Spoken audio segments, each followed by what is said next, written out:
Well, the countdown is on. Everyone's excited about the total solar eclipse, but you've got to be prepared. You can't just look up and watch this eclipse. Joining me today to tell us more about things to do and don't, we've got the Vice President of Lima Astronomical Society, David Humphreys. Thanks for coming today. Thank you for having me. I was joking that you brought plenty of props today, but this is a good example of like, glasses are the best thing, but there are different ways to enjoy and watch the eclipse, and we need to stress, right? Don't look up at the sun. Tell us more.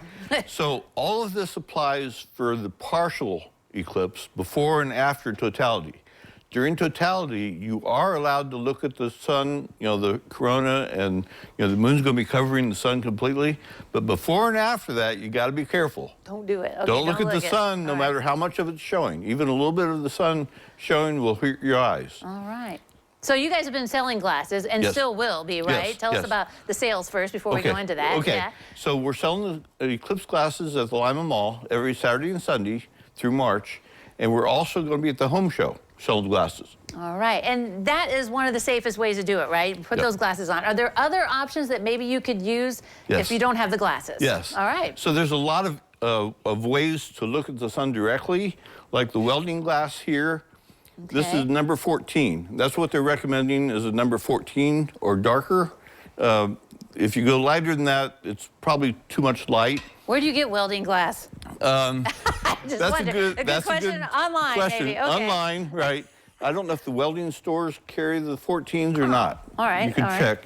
But this is another option for the welding, for the eclipse glasses. It uses the same material. Oh, okay. And it's kind of good for kids because the eclipse glasses don't fit all the little kids. Right. Okay. We've got, I bought this online too. This is a camera adapter.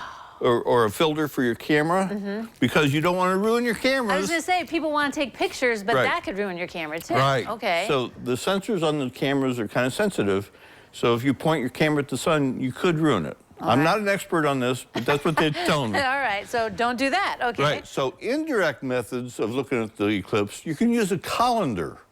So I've got a couple of them at home, and one of them doesn't have round holes all the way around, but this one does.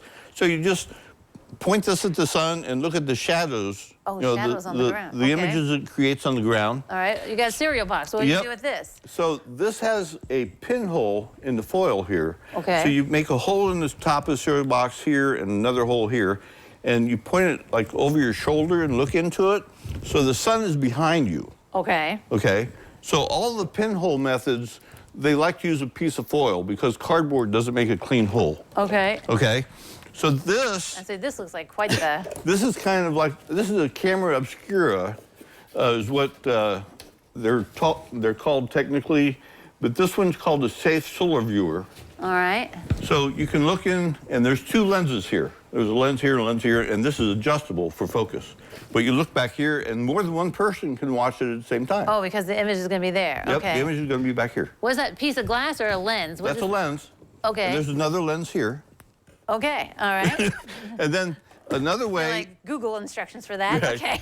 So I've got a piece of film here that I can cut up and use on binoculars or a telescope. Oh, okay, so you can cover your binoculars and telescope too to be able to watch. So this is similar to what the glasses are made out of. Okay. So you make your own setup for that. All right, so very many options. Awesome. Yes, all right, lots of them. Just be careful. And again, you guys are going to be at the observatory, right, on the eclipse day, and so you can go there and figure it all out and watch with a bunch of people. But we're recommending most people stay at home. Okay. Have a home party. Okay. Because visitors you don't want to have big gatherings because the traffic's going to be terrible. Right, that's what we hear. All right, well, David, there's some really good do's and don'ts for us today. Thanks for coming. Thanks.